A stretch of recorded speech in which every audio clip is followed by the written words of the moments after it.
Brian from Bluegrass Exotics, and today I want to talk about how to properly thaw out frozen feeders for your ball pythons, specifically hatchling ball pythons. So the process and techniques that I'm going to show you are pretty specific to hopper mice, frozen thawed hopper mice, or frozen thawed rat crawlers, or something of that size. I'm going to talk about times, I'm going to talk about temperatures, I'm going to talk about a specific process that we use here at Bluegrass Exotics. The times and temperatures may change for you if you're thawing out bigger things like medium rats or jumbo rats, or something for a bigger species or a larger python. But today I want to talk about how easy it is to thaw out food for your small ball python, and how easy it should be to have them eat it once you get your temperatures right. Alright, so you're going to need some stuff. How much stuff? Not a lot of stuff. You're going to want a bucket or a tub or something to put some water in to be able to thaw the rodents out in.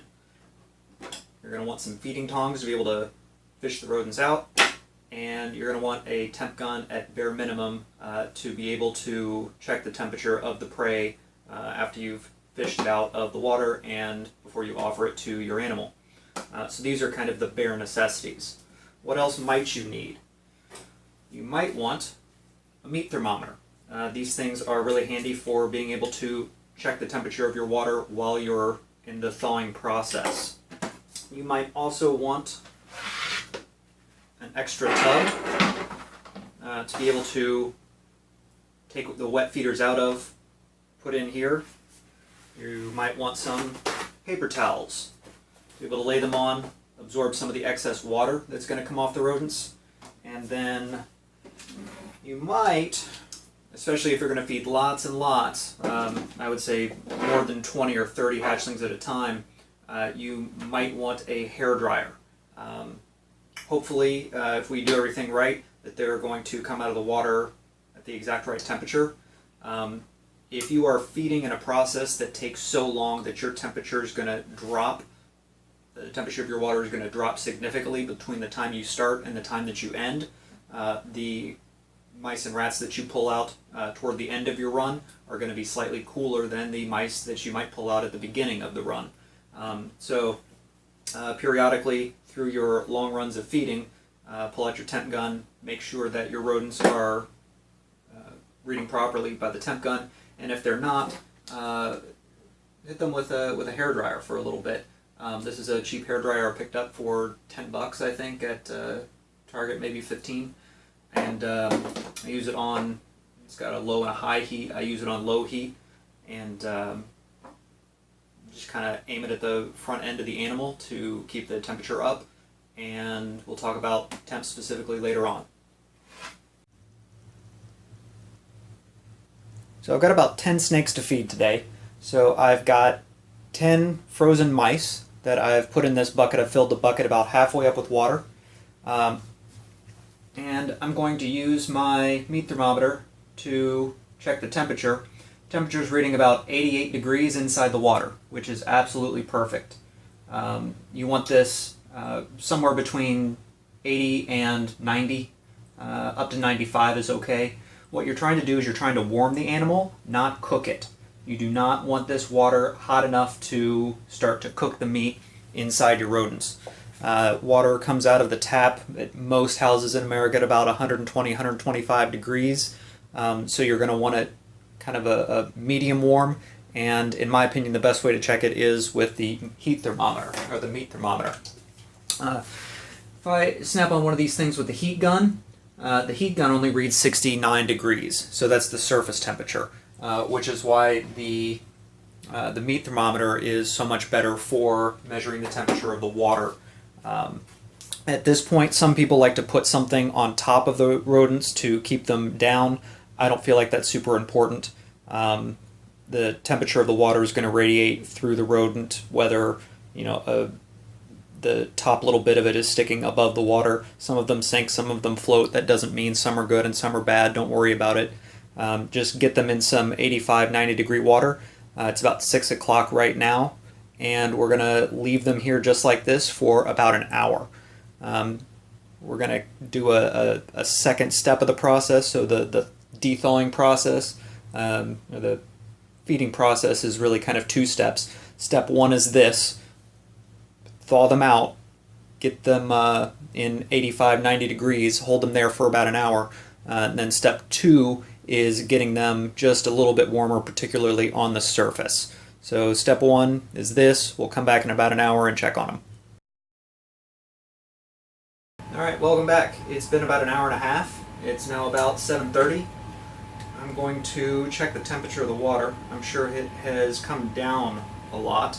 It's probably about room temperature right now. It's reading at about 83, 84 degrees.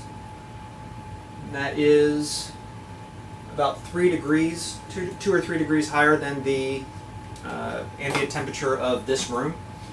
So the mice have gone in there at about 25 degrees. They came straight from the freezer into the water. So the water has come down a little bit, but the internal temperature of the mice has come up substantially. They are internally not frozen anymore. They're soft. The internal temperature of a live mouse or rat is just about 100 degrees. It's a little bit below 100 degrees. We don't need them all the way up to 100 degrees at this point. Step two, which we're about to get into, is to get them up a little bit closer to 100 degrees. But right now what we've done is we've just thawed them out, given them a good thorough warming without trying to cook them. So that's really important. So they are kind of squishy and malleable at this point.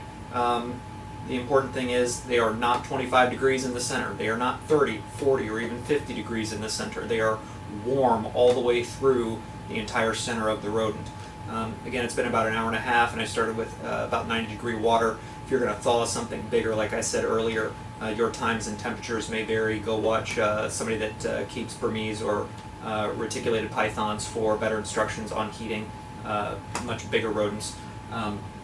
Here at Bluegrass, we feed the bigger snakes pre-killed, fresh pre-killed rats, so we don't de-thaw anything much larger than this. Alright, so for step two, what I'm going to do is I'm going to dump the water out of this, leaving the mice in here. So you can use a screen or something. Normally I use a piece of cardboard. Just throw some cardboard in the top here and dump this thing out. I'm sorry, my camera does not film well outside, or I would show you the process, but basically what I'm going to do is I'm going to put some cardboard here to make sure that the mice don't fall out. And I'm just going to dump this thing over in the backyard. And then I'm going to fill it up with water that is about 120 or 125 degrees. I'm going to let them sit in that for, I don't know, 15, 20, 30 minutes sometimes. Let me go get that process started. I'll come back and I'll talk to you a little bit more about why we're going to do that. Alright, so I've just dumped all of the water out, and I have replaced it with new hot water. I'm going to get a temperature reading on this.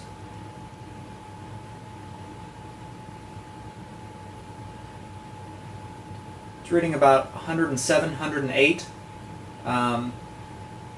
Usually this is a little bit warmer. It's going to be just fine though. We definitely want it over 100. If it's 115, 120, that's not a problem. If it's only 90, that is a problem. You really want hot water here. And we're going to leave them in this bucket for 15, 20 minutes.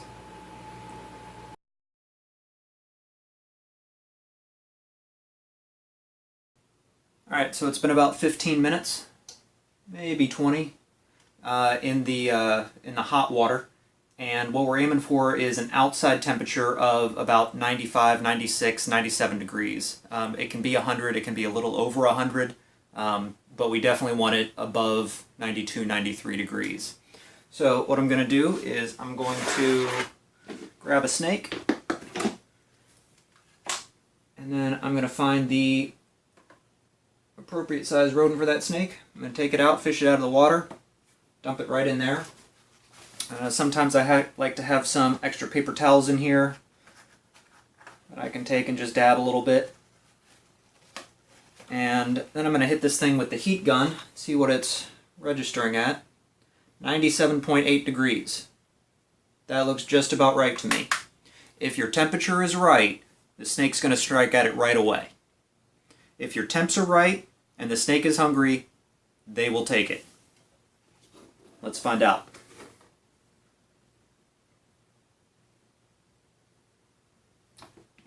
Oh, try again. Easy, just like that. That was a vanilla spider. This is a regular vanilla. He's going to want something just a little bit bigger. Throw this guy in there, dab him off a little bit.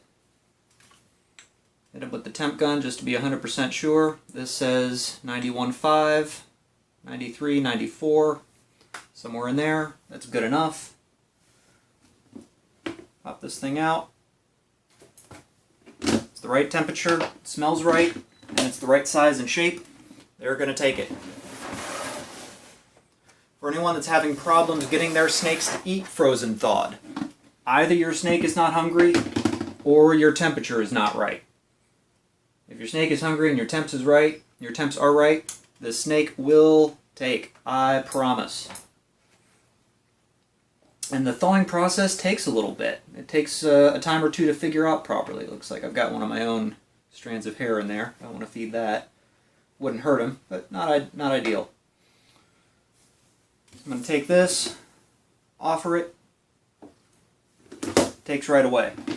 So I've only got a few snakes to feed this particular time. So what I'm going to do is I'll probably grab one more just to show you how it's done. And then I'm going to switch to some bee footage that I've got of an older feeding I've done when we had a lot more snakes here. This was earlier in the season. We have since sold off several, but I've got some interesting, not interesting at all, but just some really good footage of how easy it is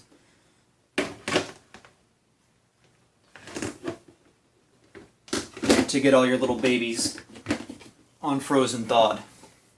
So now that I've shown you the process, I hope you have a good understanding of exactly what to do and what the process looks like, and I'll see you in a few. So I wanted to add this portion of the video to show you what it looks like to feed lots of babies kind of in rapid fire sequence. I can't recall exactly how many babies that I'm feeding in this video, maybe 10, 12, 15, maybe 20. So I didn't really comment during the video, so this is a voiceover. I'm pulling the rodents out of the water. Just check the first one with the temp gun. This first snake is interesting. This is a het pied female. We did not produce this here. We picked this girl up as a hatchling. She's a little bit of a shy eater. So what I'm doing is I'm trying to kind of get her a little bit interested in the food. Most of the time you don't need to do this with your hatchlings, only when they're very, very little or a little bit of a shy eater like this one. So you saw me pick her up and rearrange her, and that's not something that you're probably going to need to do. I'm really trying to get her interested in the food. I know her, and I know she's going to be interested in the food so long as I present it to her correctly, so I'm repositioning her right now. So she's not scared of it, she just kind of doesn't know what to make of it. So I'm making sure that she has all the opportunity to get a fair shot.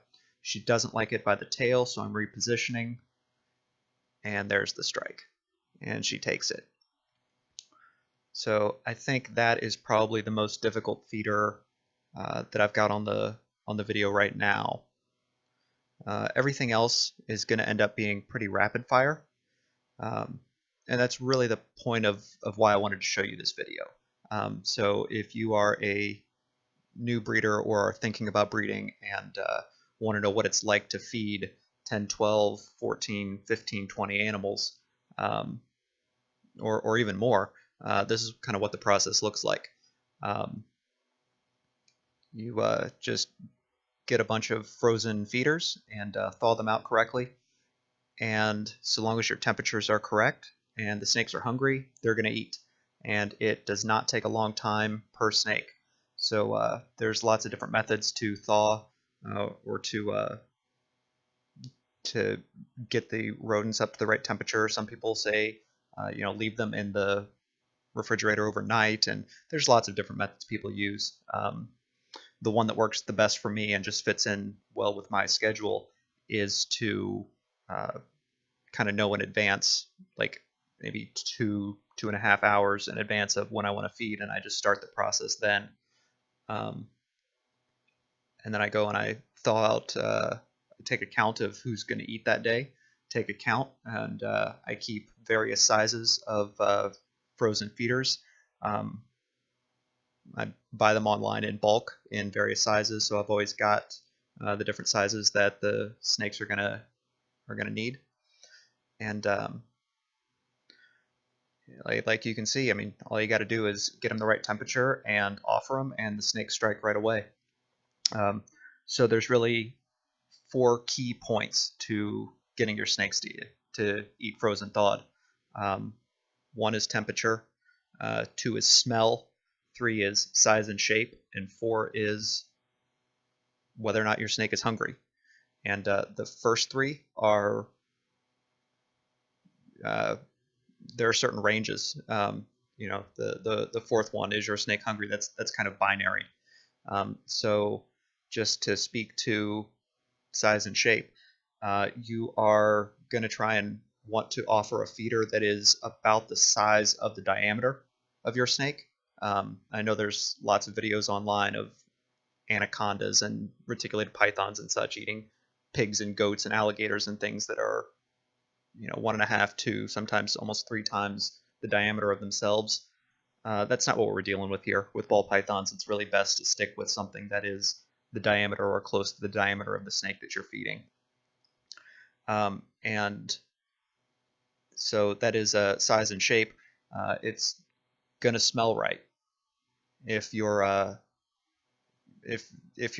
feeders have been treated correctly, if they haven't been freezer burned, if they haven't been improperly thawed or left out, or have started to rot or started to spoil, if they have not begun to cook during the thawing process, then they're going to smell correctly.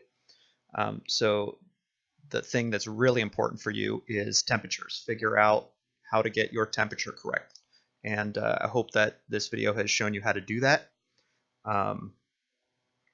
And it does. It takes a time, 2 times, 3 times, sometimes a little bit longer of going through the process to figure out exactly what the right process is for you to get your snakes with your water in your environment the right temperature. But as you can see, I mean, I'm just rolling through these things just as fast as they'll take them. And you can see right now I'm taking a second and double checking the temperature because I've been through 4, 5, 6 of these things so far. So I want to make sure that the temperature they're coming out of in the water is still a good temperature. The temp gun looked fine, so I went ahead and offered to that snake, and he took it right away. So temperature, size, shape, and smell. And if your snake is hungry, they will take it. Now, if your snake is not hungry, that's a whole nother problem. So snakes this size, at 80 grams, 100 grams, 120 grams, really all the way up to 253, sometimes 400 grams, you're going to want to feed every 5 to 7 days. If you have just fed 2 or 3 days ago and your snake doesn't want to eat, I wouldn't worry about it. Probably you don't need to offer that frequently anyway. If your snake has not eaten, if your snake is 100, 150 grams and has not eaten in 3, 4, 5 weeks, that's a big problem. Your snake should absolutely be hungry at that point. Look at your enclosure, look at your temps, look at your humidity, find out why your snake isn't hungry.